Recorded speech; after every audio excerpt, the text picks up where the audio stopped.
Welcome, the Dweller of the Dark. We are a channel honoring the yellowed and blackened bones of many prominent authors. We will be digging up several obscure, strange, and forgotten authors who influenced many of the great horror, science fiction, and fantasy writers today. Comment below if you like. If you have authors that you'd like to see recognized, list them in the comments or contact our author page. Subscribe for more tales of the horrifying, obscure, strange, and forgotten. We'll have quite a collection climbing out of the tombs. If you like any of our tales, comment, ring the bell, and crush the like button below. Unknown Horror Masters. The Skull and Bones collection has risen from the grave. More beasts to be released soon. Find us on Fiverr to raise 7 kinds of hell. Check out our other stories and our websites. YouTube, BitChute, Rumble, Dweller of the Dark. Official website, dwellerofthedark.com. Kindle Vella, new serialized novels and novelette. Weekly new episodes. Check out links below for Where the Wolf Dwells. The Curious Death of Dionysus Chenault. Our books and ebooks are on Kindle Amazon. Follow, support us on Twitter, Instagram, Patreon, Bandcamp. Dweller of the Dark. Children of Horror. Legion of Ghouls. Tonight, we continue our celebration of Halloween. Each night, we will be presenting tales of the best Halloween horrors ever conjured to terrify, haunt, and delight. And remember, devilishly devoted to horror and Halloween, may your souls always be. For the Blood is the Life by Marion Crawford. Published in 1911 for Uncanny Tales. We had dined at sunset on the broad roof of the old tower because it was cooler there during the great heat of summer. Besides, the little kitchen was built at one corner of the great square platform, which made it more convenient than if the dishes had to be carried down the steep stone steps, broken in places and everywhere worn with age. The tower was one of those built all down the west coast of Calabria by the Emperor Charles V early in the 16th century to keep off the Barbary pirates when the unbelievers were allied with Francis I against the emperor and the church. They have gone to ruin. A few still stand intact, and mine is one of the largest. How it came into my possession 10 years ago, and why I spend a part of it each year in it are matters which do not concern this tale. The tower stands in one of the loneliest spots in southern Italy, at the extremity of a curving rocky promontory, which forms a small but safe natural harbor at the southern extremity of the Gulf of Policastro, and just north of Cape Scalea, the birthplace of Judas Iscariot, according to the old local legend. The tower stands alone on this hooked spur of the rock, and there is not a house to be seen within 3 miles of it. When I go there, I take a couple of sailors, one of whom is a fair cook, and when I am away, it is in charge of a gnome-like little being who was once a miner and who attached himself to me long ago. My friend, who sometimes visits me in my summer solitude, is an artist by profession, a Scandinavian by birth, and a cosmopolitan by force of circumstances. We had dined at sunset. The sunset glow had reddened and faded again, and the evening purple steeped the vast chain of the mountains that embraced the deep gulf to eastward and reared themselves higher and higher toward the south. It was hot, and we sat at the landward corner of the platform, waiting for the night breeze to come down from the lower hills. The color sank out of the air. There was a little interval of deep gray twilight, and the lamp sent a yellow streak from the open door of the kitchen, where the men were getting their supper. Then the moon rose suddenly above the crest of the promontory, flooding the platform and lighting up every little spur of rock and knoll of grass below us, down to the edge of the motionless water. My friend lighted his pipe and sat looking at a spot on the hillside. I knew that he was looking at it, and for a long time past, I had wondered whether he would ever see anything there that would fix his attention. I knew that spot well. It was clear that he was interested at last, though it was a long time before he spoke.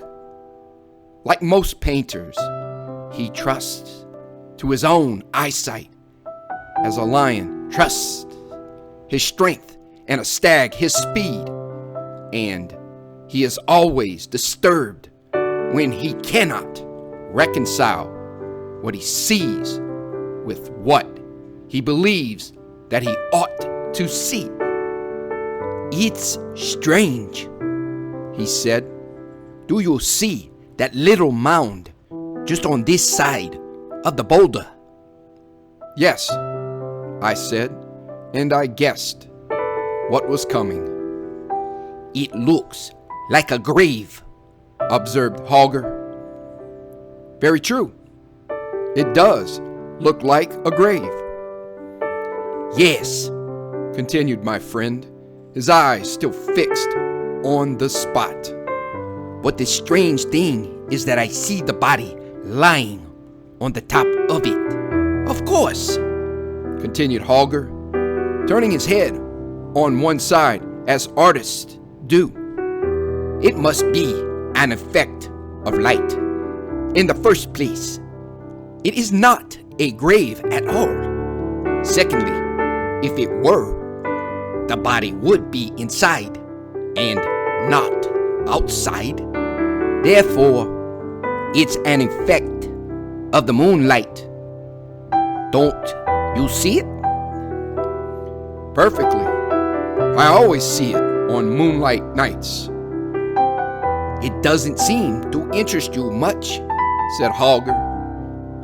"On the contrary, it does interest me, though I am used to it. You're not so far wrong, either. The mound is really a grave." "Nonsense!" cried Holger incredulously. "I suppose you'll tell me what I see lying on it is really a corpse." "No," I answered, "it's not. I know, because I have taken the trouble to go down and see." "Then what is it?" asked Holger. "It's nothing." "You mean that it's an effect of light, I suppose?" "Perhaps it is, but the inexplicable part of the matter is that it makes no difference whether the moon is rising or setting, or waxing or waning.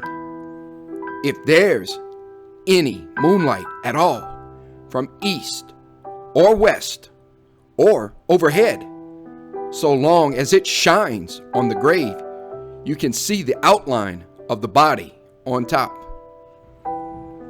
Holger stirred up his pipe with the point of his knife and then used his finger for a stopper. When the tobacco burned well, he rose from his chair. "If you don't mind," he said, "I'll go down and take a look at it." He left me, crossed the roof, and disappeared down the dark steps. I did not move, but sat looking down until he came out of the tower below. I heard him humming an old Danish song as he crossed the open space in the bright moonlight, going straight to the mysterious mound.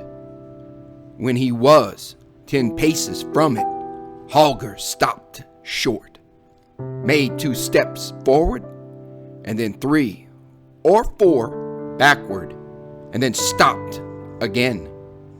I know what that meant. He had reached the spot where the thing ceased to be visible, where, as he would have said, the effect of light changed. Then he went on till he reached the mound and stood upon it. I could see the thing still, but it was no longer lying down. It was on its knees now, winding its white arms round Holger's body and looking up into his face.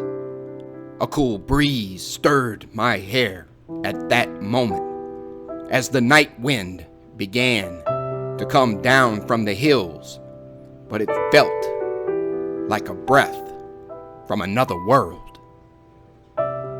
The thing seemed to be trying to climb to its feet, helping itself up by Holger's body while he stood upright, quite unconscious of it, and apparently looking toward the tower, which is very picturesque when the moonlight falls upon it on that side. "Come along," I shouted. "Don't stay there all night." It seemed to me that he moved reluctantly as he stepped from the mound, or else with difficulty. That was it. The thing's arms were still round his waist, but its feet could not leave the grave.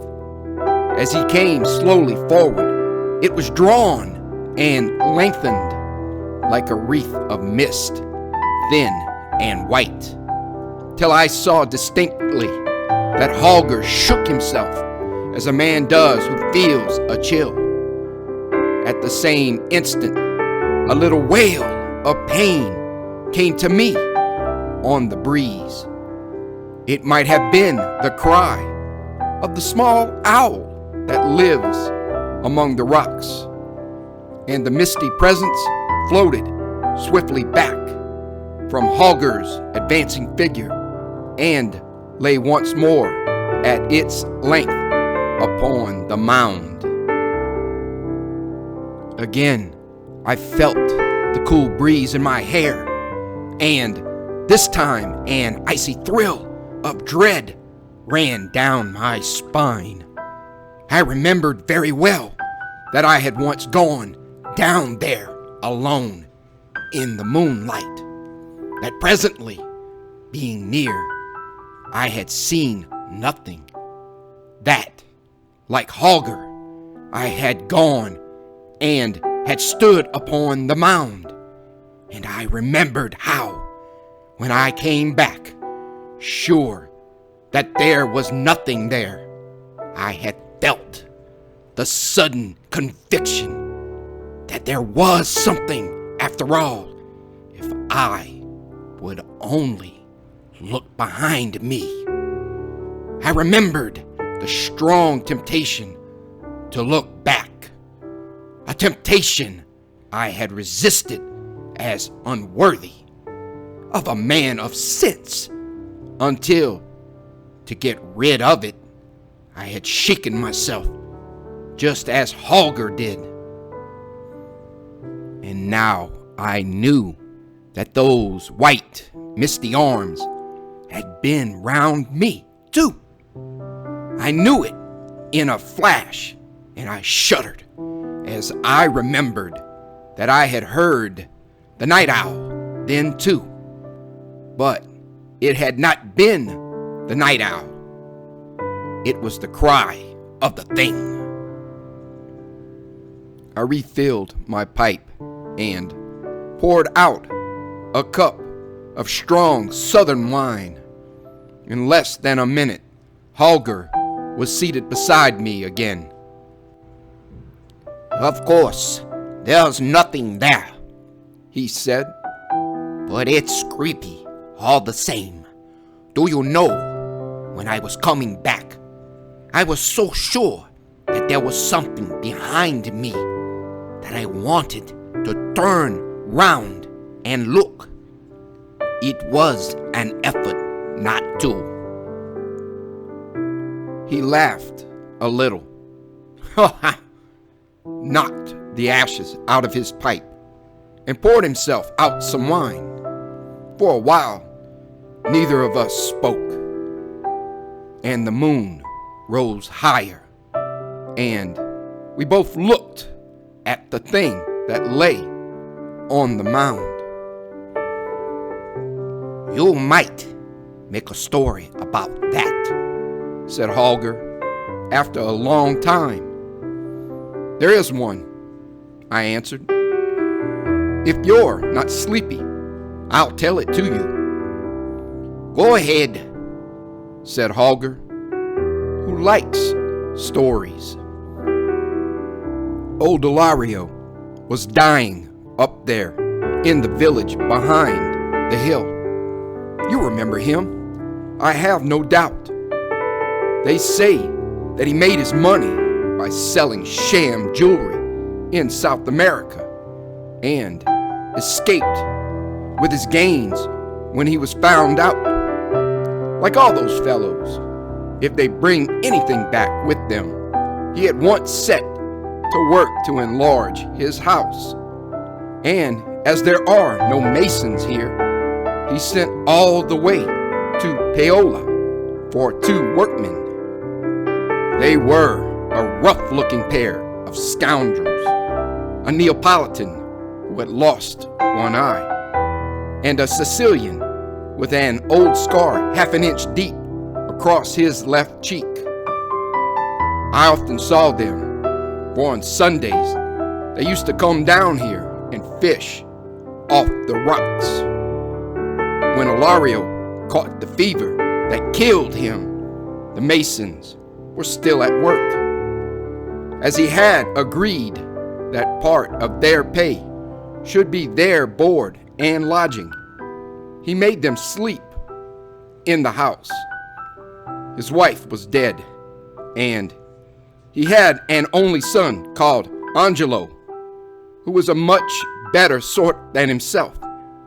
Angelo was to marry the daughter of the richest man in the village, and, strange to say, though the marriage was arranged by their parents, the young people were said to be in love with each other. For that matter, the whole village was in love with Angelo, and among the rest a wild, good-looking creature called Christina, who was more like a gypsy than any girl I ever saw about here. She had very red lips and very black eyes. She was built like a greyhound and had the tongue of the devil. But Angelo did not care a straw for her. He was rather a simple-minded fellow, quite different from his old scoundrel of a father. And under what I should call normal circumstances, I really believe that he would never have looked at any girl except the nice plump little creature with a fat dowry, whom his father meant him to marry.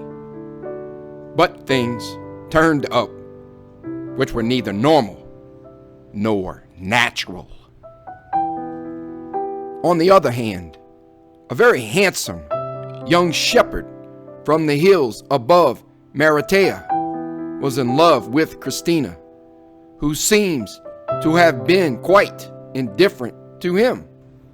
Christina had no regular means of subsistence, but she was a good girl and willing to do any work or go on errands to any distance for the sake of a loaf of bread or a mess of beans and permission to sleep under cover.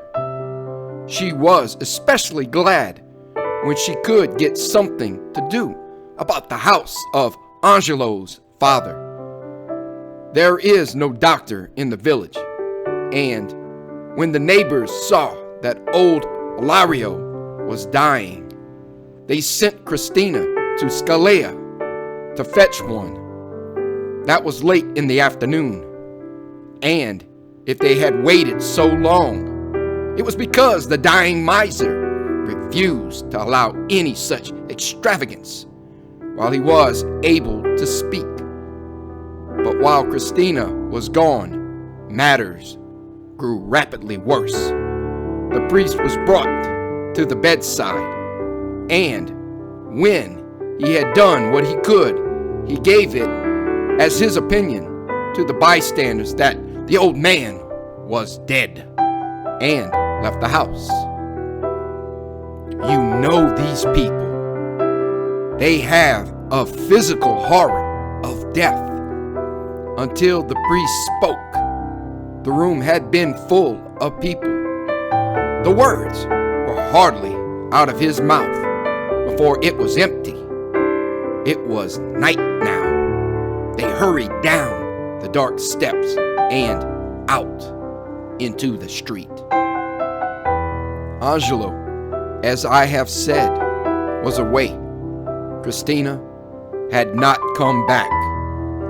The simple woman servant who had nursed the sick man fled with the rest, and the body was left alone in the flickering light of the earthen oil lamp. 5 minutes later, 2 men looked in cautiously and crept forward toward the bed. They were the one-eyed Neapolitan, Mason, and his Sicilian companion. They knew what they wanted. In a moment, they had dragged from under the bed a small but heavy iron-bound box, and long before anyone thought of coming back to the dead man, they had left the house and the village under cover of the darkness. It was easy enough, for Ilario's house is the last toward the gorge which leads down here, and the thieves merely went out by the back door, got over the stone wall, and had nothing to risk after that except the possibility of meeting some belated countryman, which was very small indeed, since few of the people used that path. They had a mattock and shovel, and they made their way here without accident. I am telling you this story as it must have happened, for, of course, there were no witnesses to this part of it. The men brought the box down by the gorge, intending to bury it until they should be able to come back and take it away in a boat. They must have been clever enough to guess that some of the money would be in paper notes, for they would otherwise have buried it on the beach in the wet sand, where it would have been much safer. But the paper would have rotted if they had been obliged to leave it there long. So they dug their hole down there, close to that boulder. Yes, just where the mound is now. Christina did not find the doctor in Scalea, for he had been sent far from a place up the valley, halfway to San Domenico. If she had found him, he would have come on his mule by the upper road, which is smoother but much longer. But Christina took the shortcut by the rocks, which passes about 50 feet above the mound and goes round that corner. The men were digging when she passed, and she heard them at work. It would not have been like her to go by without finding out what the noise was, for she was never afraid of anything in her life. And besides, the fishermen sometimes come ashore here at night to get a stone for an anchor or to gather sticks to make a little fire. The night was dark, and Christina probably came close to the two men before she could see what they were doing. She knew them, of course, and they knew her and understood instantly that they were in her power. There was only one thing to be done for their safety, and they did it. They knocked her on the head. They dug the hole deep, and they buried her quickly with the iron-bound chest. They must have understood that their only chance of escaping suspicion lay in getting back to the village before their absence was noticed, for they returned immediately and were found half an hour later gossiping quietly with the man who was making Ilario's coffin. He was a crony of theirs and had been working at the repairs in the old man's house.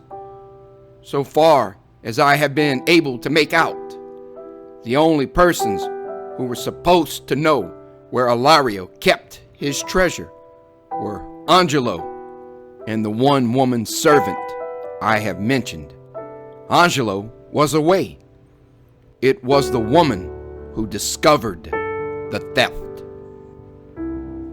It is easy enough to understand why no one else knew where the money was. The old man kept his door locked and the key in his pocket when he was out, and did not let the woman enter to clean the place unless he was there himself. The whole village knew that he had money somewhere, however, and the masons had probably discovered the whereabouts of the chest by climbing in at the window in his absence. If the old man had not been delirious until he lost consciousness, he would have been in frightful agony of mind for his riches. The faithful woman servant forgot their existence only for a few moments when she fled with the rest, overcome by the horror of death. 20 minutes had not passed before she returned with the two hideous old hags who are always called in to prepare the dead for burial. Even then, she had not at first the courage to go near the bed with them, but she made a pretense of dropping something, went down on her knees as if to find it, and looked under the bedstead. The walls of the room were newly whitewashed down to the floor, and she saw at a glance that the chest was gone. It had been there in the afternoon. It had therefore been stolen in the short interval since she had left the room. There are no carabiners stationed in the village. There is not so much as a municipal watchman, for there is no municipality. There never was such a place, I believe. Scalea is supposed to look after it in some mysterious way, and it takes a couple of hours to get anybody from there, as the old woman had lived in the village all her life. It did not even occur to her to apply to any civil authority for help. She simply set up a howl and ran through the village in the dark, screaming out that her dead master's house had been robbed. Many of the people looked out, but at first, no one seemed inclined to help her. Most of them, judging her by themselves, whispered to each other that she had probably stolen the money herself. The first man to move was the father of the girl whom Angelo was to marry, having collected his household, all of whom felt a personal interest in the wealth which was to have come into the family. He declared it to be his opinion that the chest had been stolen by the two journeymen masons who lodged in the house. He headed a search for them, which naturally began in Ilario's house and ended in the carpenter's workshop, where the thieves were found discussing a measure of wine with the carpenter over the half-finished coffin by the light of one earthen lamp filled with oil and tallow. The search party at once accused the delinquents of the crime and threatened to lock them up in the cellar till the carabiners could be fetched from Scalea.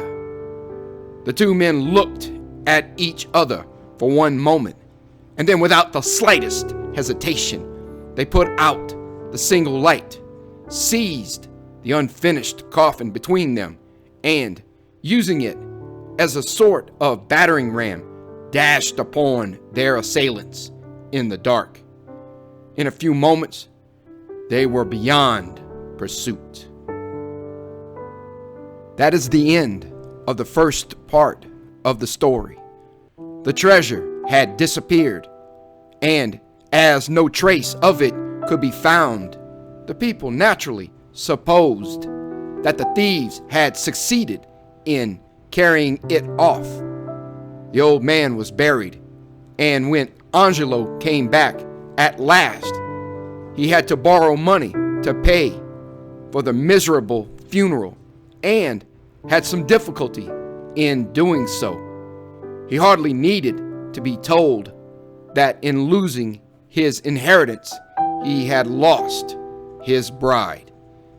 In this part of the world, marriages are made on strictly business principles, and if the promised cash is not forthcoming on the appointed day, the bride or the bridegroom whose parents have failed to produce it may as well take themselves off, for there will be no wedding. Poor Angelo knew that well enough. His father had been possessed of hardly any land, and now that the hard cash which he had brought from South America was gone, there was nothing left but debts for the building materials that were to have been used for enlarging and improving the old house. Angelo was beggared, and the nice plump little creature who was to have been his turned up her nose at him in the most approved fashion. As for Christina, it was several days before she was missed, for no one remembered that she had been sent to Scalea for the doctor, who had never come. She often disappeared in the same way for days together, when she could find a little work here and there at the distant farms among the hills. But when she did not come back at all, people began to wonder, and at last made up their minds that she had connived with the Masons and had escaped with them. I paused and emptied my glass. That sort of thing could not happen anywhere else, observed Holger, filling his everlasting pipe again. It is wonderful what a natural charm there is about murder and sudden death. In a romantic country like this, deeds that would be simply brutal and disgusting anywhere else become dramatic and mysterious because this is Italy, and we are living in a genuine tower of Charles V, built against genuine Barbary pirates. There's something in that, I admitted. Holger is the most romantic man in the world inside of himself, but he always thinks it necessary to explain why he feels anything. I suppose they found the poor girl's body with the box, he said presently. As it seems to interest you, I answered, I'll tell you the rest of the story. The moon had risen high by this time. The outline of the thing on the mound was clearer to our eyes than before. The village very soon settled down to its small, dull life. No one missed old Ilario, who had been away so much on his voyages to South America that he had never been a familiar figure in his native place. Angelo lived in the half-finished house, and because he had no money to pay the old woman servant, she would not stay with him. But once in a long time, she would come and wash a shirt for him, for old acquaintance' sake. Besides the house, he had inherited a small patch of ground at some distance from the village.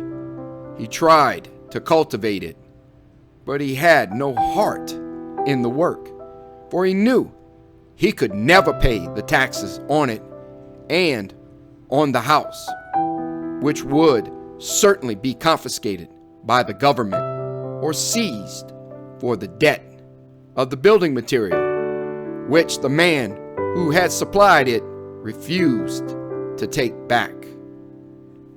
Angelo was very unhappy. So long as his father had been alive and rich, every girl in the village had been in love with him. But that was all changed now. It had been pleasant to be admired and courted and invited to drink wine by fathers who had girls to marry. It was hard to be stared at coldly and sometimes laughed at because he had been robbed of his inheritance. He cooked his miserable meals for himself, and from being sad, became melancholy and morose. At twilight, when the day's work was done, instead of hanging about in the open space before the church with young fellows of his own age, he took to wandering in lonely places on the outskirts of the village till it was quite dark. Then he slunk home and went to bed to save the expense of a light. But in those lonely twilight hours, he began to have strange waking dreams.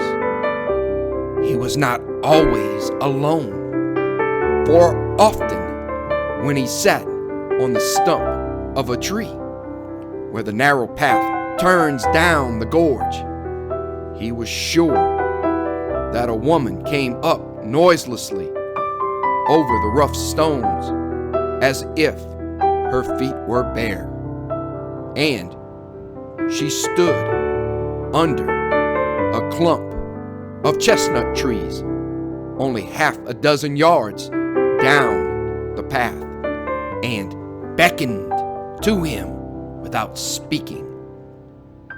Though she was in the shadow, he knew that her lips were red, and that when they parted a little and smiled at him, she showed 2 small, sharp teeth. He knew this at first rather than saw it, and he knew that it was Christina and that she was dead. Yet he was not afraid. He only wondered whether it was a dream, for he thought that if he had been awake, he should have been frightened. Besides, the dead woman had red lips, and that could only happen in a dream. Whenever he went near the gorge after sunset, she was already there waiting for him, or else she very soon appeared, and he began to be sure that she came a little nearer to him every day. At first, he had only been sure of her blood-red mouth, but now each feature grew distinct, and the pale face looked at him with deep and hungry eyes. It was the eyes that grew dim. Little by little, he came to know that someday the dream would not end when he turned away to go home, but would lead him down the gorge out of which the vision rose. She was nearer now when she beckoned to him. Her cheeks were not livid like those of the dead, but pale with starvation, with the furious and unappeased physical hunger of her eyes that devoured him. They feasted on his soul and cast a spell over him, and at last they were close to his own and held him. He could not tell whether her breath was as hot as fire or as cold as ice. He could not tell whether her red lips burned his or froze them, or whether her 5 fingers on his wrist seared scorching scars or bit his flesh like frost.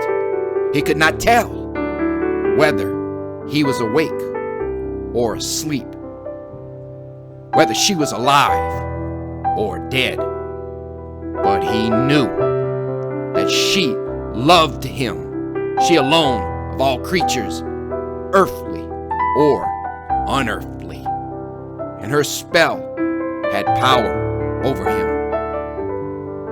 When the moon rose high that night, the shadow of that thing was not alone down there upon the mound. Angelo awoke in the cool dawn, drenched with dew and chilled through flesh and blood and bone. He opened his eyes to the faint gray light and saw the stars still shining overhead. He was very weak, and his heart was beating so slowly that he was almost like a man fainting. Slowly he turned his head on the mound as on a pillow, but the other face was not there. Fear seized him suddenly, a fear unspeakable and unknown. He sprang to his feet and fled up the gorge, and he never looked behind him until he reached the door of the house on the outskirts of the village. Drearily he went to his work that day, and wearily the hours dragged themselves after the sun, till at last he touched the sea and sank, and the great sharp hills above Meritea turned purple against the dove-colored eastern sky. Angelo shouldered his heavy hoe and left the field. He felt less tired now than in the morning when he had begun to work, but he promised himself that he would go home without lingering by the gorge, and eat the best supper he could get himself, and sleep all night in his bed like a Christian man. Not again would he be tempted down the narrow way by a shadow with red lips and icy breath. Not again would he dream that dream of terror and delight. He was near the village now. It was half an hour since the sun had set, and the cracked church bell sent little discordant echoes across the rocks and ravines to tell all good people that the day was done. Angelo stood still a moment where the path forked, where it led toward the village on the left and down to the gorge on the right, where a clump of chestnut trees overhung the narrow way. He stood still a minute, lifting his battered hat from his head and gazing at the fast fading sea westward, and his lips moved as he silently repeated the familiar evening prayer. His lips moved, but the words that followed them in his brain lost their meaning and turned into others and ended in a name that he spoke aloud. Christina. With the name, the tension of his will relaxed suddenly. Reality went out, and the dream took him again and bore him on swiftly and surely, like a man walking in his sleep, down by the steep path in the gathering darkness. And as she glided beside him, Christina whispered strange, sweet things in his ear, which somehow, if he had been awake, he knew that he could not quite have understood. But now, they were the most wonderful words he had ever heard in his life. And she kissed him also, but not upon his mouth. He felt her sharp kisses upon his white throat, and he knew that her lips were red. So the wild dream sped on through twilight and darkness and moonrise and all the glory of the summer's night. But in the chilly dawn, he lay as one half dead upon the mound down there, recalling and not recalling drained of his blood, yet strangely longing to give those red lips more. Then came the fear, the awful, nameless panic, the mortal horror that guards the confines of the world we see not, neither know of as we know of other things, but which we feel when its icy chill freezes our bones and stirs our hair with the touch of a ghostly hand.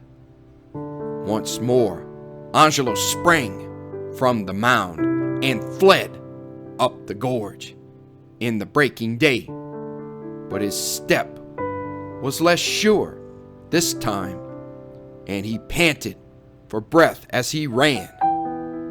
And when he came to the bright spring of water that rises halfway up the hillside, he dropped upon his knees and hands and plunged his whole face in and drank as he had never drunk before, for it was the thirst of the wounded man who has lain bleeding all night long upon the battlefield.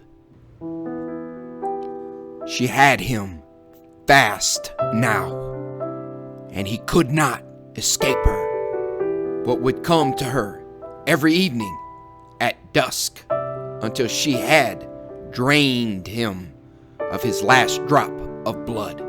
It was in vain that when the day was done, he tried to take another turning and to go home by a path that did not lead near the gorge. It was in vain that he made promises to himself each morning at dawn when he climbed the lonely way up from the shore to the village.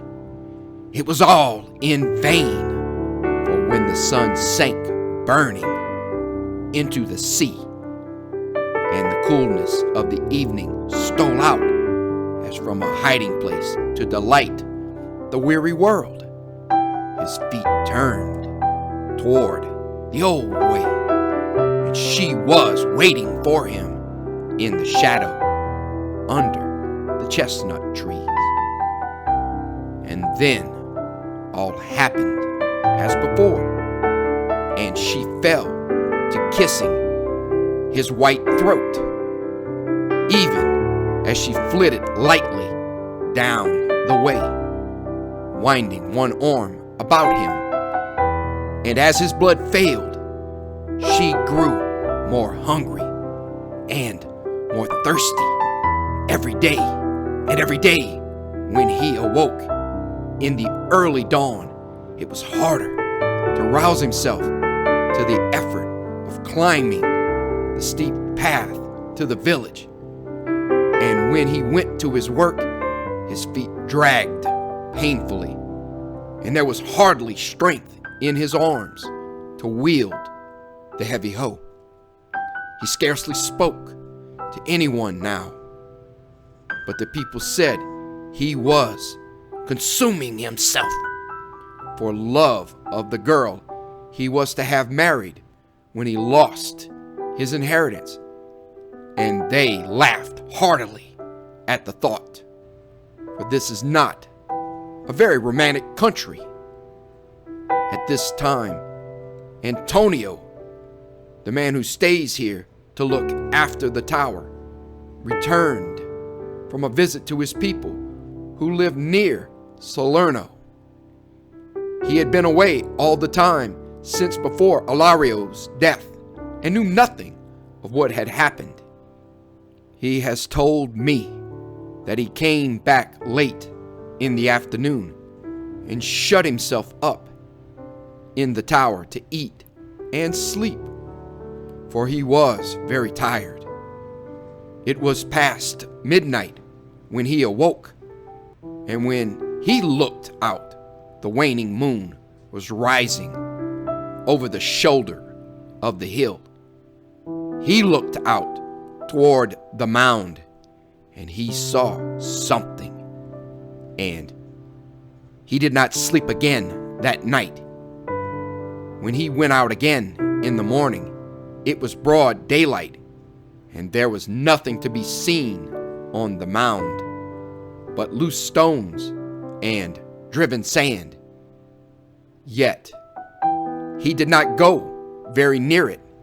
He went straight up the path to the village and directly to the house of the old priest.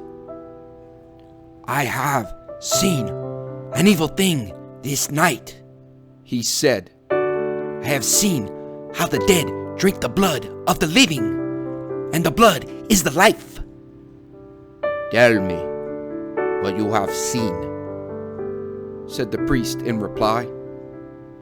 Antonio told him everything he had seen. "You must bring your book and your holy water tonight," he added. "I will be here before sunset to go down with you, and if it pleases you, Reverence, to sup with me while we wait, I will make ready." "I will come," the priest answered, "for I have read in old books of these strange beings, which are neither quick nor dead, and which lie ever fresh in their graves, stealing out in the dusk to taste life in blood." Antonio cannot read, but he was glad to see that the priest understood the business. For, of course, the books must have instructed him as to the best means of quieting the half-living thing forever.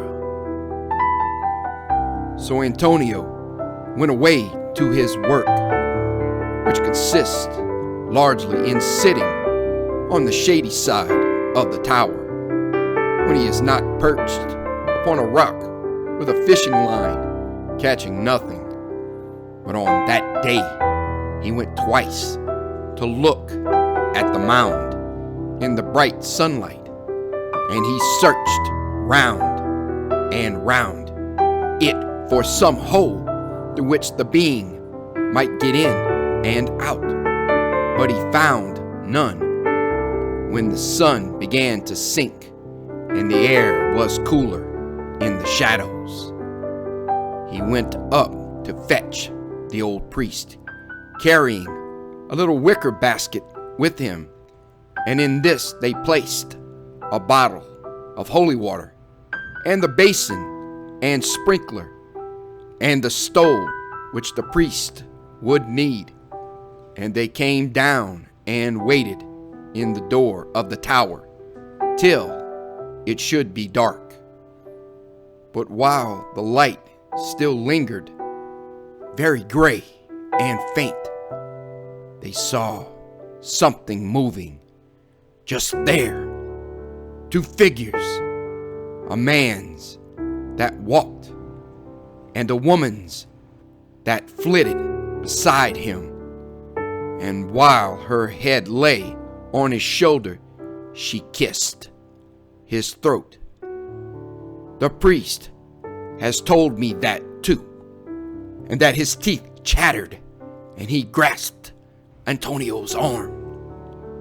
The vision passed and disappeared into the shadow. Then Antonio got the leatherned flask of strong liquor, which he kept for great occasions, and poured such a draught as made the old man feel almost young again. And he got the lantern and his pick and shovel, and gave the priest his stole to put on and the holy water to carry, and they went out together toward the spot where the work was to be done. Antonio says that in spite of the rum, his own knees shook together, and the priest stumbled over his Latin. For when they were yet a few yards from the mound, the flickering light of the lantern fell upon Angelo's white face, unconscious, as if in sleep, and on his upturned throat, over which a very thin red line of blood trickled down into his collar, and the flickering light of the lantern played upon another face that looked up from the feast upon two deep, dead eyes that saw, in spite of death, upon parted lips redder than life itself, upon two gleaming teeth on which glistened a rosy drop. Then the priest, good old man, shut his eyes tight and showered holy water before him, and his cracked voice rose almost to a scream. And then Antonio, who is no coward after all, raised his pick in one hand and the lantern in the other, as he sprang forward, not knowing what the end should be. And then he swears that he heard a woman's cry, and the thing was gone, and Angelo lay alone on the mound, unconscious, with the red line on his throat, and the beads of deathly sweat on his cold forehead. They lifted him, half dead as he was, and laid him on the ground close by. Then Antonio went to work, and the priest helped him, though he was old and could not do much. And they dug deep, and at last Antonio, standing in the grave, stooped down with his lantern to see what he might see. His hair used to be dark brown, with grizzled streaks about the temples, and less than a month from that day he was as gray as a badger. He was a miner when he was young, and most of these fellows have seen ugly sights now and then when accidents have happened, but he had never seen what he saw that night. That thing which is neither alive nor dead. That thing that will abide neither above ground nor in the grave. Antonio had brought something with him which the priest had not noticed. He had made it that afternoon, a sharp stake shaped from a piece of tough old driftwood. He had it with him now, and he had his heavy pick, and he had taken the lantern down into the grave. I don't think any power on earth could make him speak of what happened then, and the old priest was too frightened to look in. He says he heard Antonio breathing like a wild beast and moving as if he were fighting with something almost as strong as himself. And he heard an evil sound also, with blows as of something violently driven through flesh and bone. And then the most awful sound of all, a woman's shriek, the unearthly scream of a woman neither dead nor alive, but buried deep for many days. And he, the poor old priest, could only rock himself as he knelt there in the sand, crying aloud his prayers and exorcisms to drown these dreadful sounds. Then suddenly, a small, iron-bound chest was thrown up and rolled over against the old man's knee. And in a moment more, Antonio was beside him, his face as white as tallow in the flickering light of the lantern, shoveling the sand and pebbles into the grave with furious haste, and looking over the edge till the pit was half full. And the priest said that there was much fresh blood on Antonio's hands and on his clothes. I had come to the end of my story. Holger finished his wine and leaned back in his chair. So, Angelo got his own again, he said. Did he marry the prim and plump young person to whom he had been betrothed? No. He had been badly frightened. He went to South America and has not been heard of since. And that poor thing's body is there still, I suppose? Said Holger. Is it quite dead yet? I wonder. I wonder too. But whether it be dead or alive, I should hardly care to see it, even in broad daylight. Antonio is as gray as a badger, and he has never been quite the same man since that night.